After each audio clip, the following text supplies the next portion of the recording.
Va sucediendo que se van desplazando a lo que sería Lima, y todos estos desplazados que vienen de diferentes lugares se van acoplando en diferentes sitios de Lima.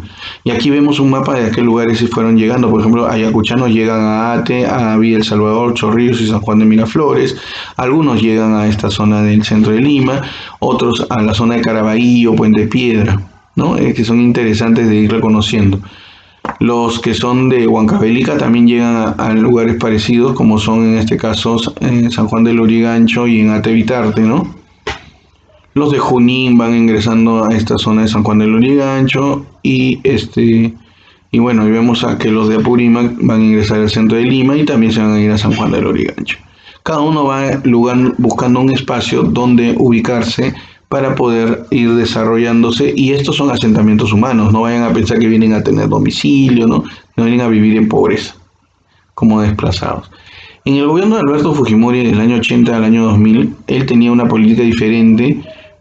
Tomó la decisión de hacer paquetazos, choques económicos que permitieron reestructurar la dinámica, y si bien es cierto, sufrimos por casi todo medio año, un año, el no tener dinero era lo único necesario para poder salir de esa pobreza. Es como hoy día estamos aguantando esta pandemia, es la única forma de poder sobrevivir a estos problemas. En el 92 Fujimori cierra el Congreso y en ese mismo año va a capturar a los líderes senderistas del Sendero Luminoso y también a los líderes del movimiento revolucionario Tupac Amaru. Se cambió la constitución ya propiamente dicha y se le dio poder a Vladimiro Montesinos para reorganizar el Servicio de Inteligencia Nacional. Eso trajo problemas más grandes, como por ejemplo el hecho de que exista corrupción y mucho poder en esta persona, ¿no? Entonces se cambió el terrorismo por el gran problema de corrupción en nuestro país. La captura que se hicieron de los senderistas más importantes y de los integrantes del MRTA se va a dar gracias a que va a haber algún tipo de legislación que va a modificarse. En el año 82 ingresó las Fuerzas Armadas en la zona de emergencia sin tener mucho conocimiento de cómo iban a hacerlo.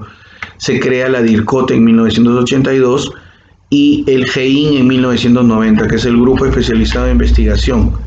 Y la DIRCOT es la Dirección contra el Terrorismo. En 1991 se va a crear el Grupo BREDET, que es Brigada Especial de Detectives. Ellos, este grupo del GEIN y del BREDET, son los encargados de hacer la captura de Abimael Guzmán, donde ellos van a estar persiguiéndolo en lo que sería inteligencia, disfrazándose hasta conseguir el lugar exacto donde él se encontraba. En el año 90 vamos a tener una fuga del penal en San Juan del Lurigancho, donde se capturan a algunas otras personas. En 1991 a Víctor Polay, a Alberto Galvez, en el 92 a Polay y también a Peter Cárdenas. Luego lo que vamos a tener es que en el segundo gobierno de Alan García se va a capturar a Óscar Ramírez, Óscar Ramírez Durán en el gobierno de Fujimori, y en el gobierno de Alan García les decía, en 2012 en el gobierno de Ollanta Humala se va a dar la captura de Florindo Flores o Camarada Artemio. Con eso se va a desbaratar recién, por fin, totalmente todas las acciones terroristas que se van a tener. ¿Qué cosa entonces es la Comisión de la Verdad? Había que hablar todo esto que hemos estado conversando nosotros ahora con un objetivo importante. La Comisión de la Verdad va a ser una comisión encargada de revisar todo lo acontecido, todo lo que sucedió, y tratar de darle alguna esperanza de perdón de parte del Estado, cosa que sucedió posteriormente. Saber la verdad ya era importante, saber por qué, cuántos desaparecieron, quiénes fueron los culpables. Y reconciliarnos es entender que las cosas que sucedieron en el pasado no deben volver a suceder. Para eso se creó la Comisión de la Verdad. Posteriormente Toledo le agregó el término de reconciliación y se dieron audiencias públicas donde se invitaron a todos los personajes para que cuenten todo lo acontecido. Luego se dio un informe final muy profuso, bastante grande, el cual fue entregado al presidente Alejandro Toledo. Y por último tenemos una presentación de toda la Comisión de la Verdad en el Museo de la Nación Hatun Willacuy. Muy bien. ¿Cuántos son los muertos y desaparecidos que se reportó gracias a la Comisión de la Verdad? La verdad, de todos los que se desaparecieron, el 50%, más del 50% fueron campesinos. Luego tenemos un 20% de autoridades y dirigentes locales. Con eso ya son 70% de personas que eran del Ande y que estaban en estos pueblos. Luego tenemos amas de casa que sumamos, los vendedores comerciantes van ahí sumando, y ya con eso tenemos casi el 85% de todos los muertos, gente inocente, trabajadores independientes, profesores, estudiantes universitarios de instituto, empleados. Y vamos viendo que solamente las Fuerzas Armadas que van falleciendo son muy pocos, y los obreros tampoco tienen mucha culpa. Entonces, los responsables de todo lo que se podría decir no habían sido de alguna forma castigados, sino que tuvieron que sufrir más bien las personas que han sido inocentes, que no tenían la culpa dentro de este proceso. ¿Cuáles son las instituciones y políticas públicas que se encargan de ir defendiendo en la actualidad estos casos? La Defensoría del Pueblo, que tiene un centro de información y documentación. Luego tenemos el Registro Único de Víctimas, que se creó producto de la Comisión de la Verdad para saber a quiénes hay que hacer algún tipo de reparación. Claro, no vas a volver a reconstruir o resucitar a alguien, pero podrías de alguna manera aliviar los problemas que pueda tener esa familia. Luego se crea el CEMAN, o la Comisión Multisectorial de Alto Nivel, en el cual se incluyen a ministros de Justicia, ministro del Interior, primer ministro y otras autoridades para analizar los problemas de las víctimas. Y se realiza un plan nacional para la búsqueda de personas desaparecidas. Va a haber una oficina de búsqueda de estas personas con el objetivo de poder encontrarlas y mostrar al mundo. Este registro único de víctimas va demostrando de que en Ayacucho se dio 92.715 víctimas.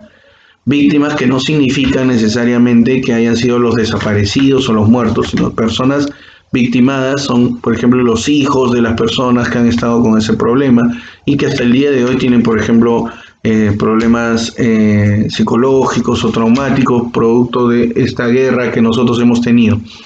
Luego está Huánuco, Junín, Huancavelica. Imagínense la cantidad de personas en cada uno de estos lugares. Les aconsejo que puedan ir al lugar de la memoria.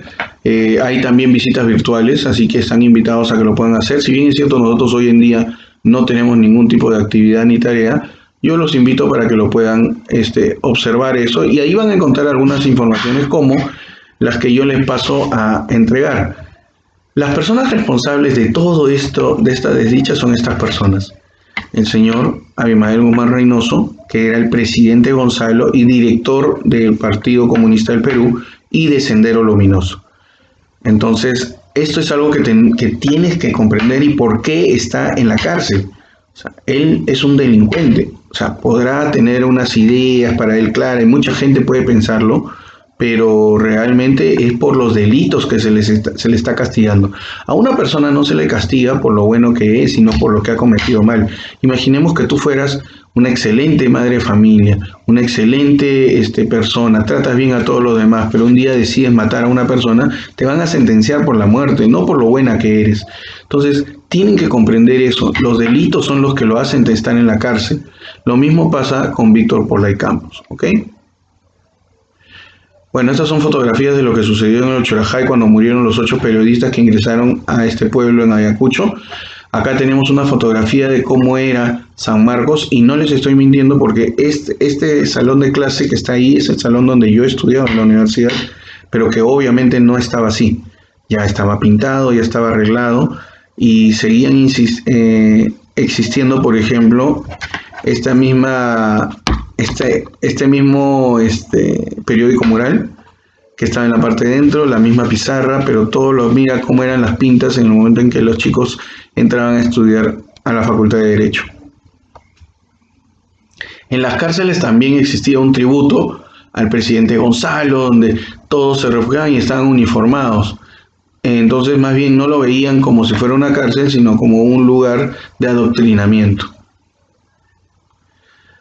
El tema de la matanza de Barrios Altos, por lo cual está castigado en la cárcel Alberto Fujimori, es porque él es el que va a autorizar justamente el que se mate a todos a estos terroristas, pseudos terroristas, cuando no fueron terroristas. Ellos llegaron y mataron a 16 inocentes que estaban simplemente en una fiesta, por confusión.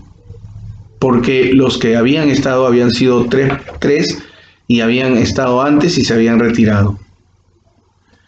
Niños soldados terroristas es una de las consecuencias también del terrorismo en la actualidad, porque hay niños que han sido obligados a hacer ello y están viviendo un trauma porque han tenido que disparar y permanentemente no pueden estar bien.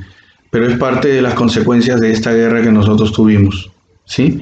Como consecuencia se concluyó que durante todos estos años murieron alrededor de 70.000 personas, de las cuales más de 20.000 resultaron ser víctimas de las Fuerzas Armadas. Y los gobiernos de Fernando Belaúnde, Alan García y Alberto Fujimori tenían responsabilidad en toda la represión, aunque la mayoría de violaciones de derechos y las más atroces se produjeron durante el gobierno de Belaúnde y de Alan García. ¿Ok?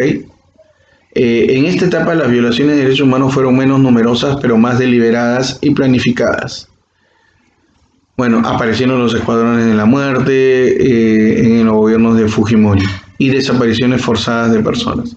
Bueno, con eso nosotros vamos a concluir. Espero que hayas aprendido bastante sobre la Comisión de la Verdad y la Reconciliación. Nos encontramos la siguiente sesión.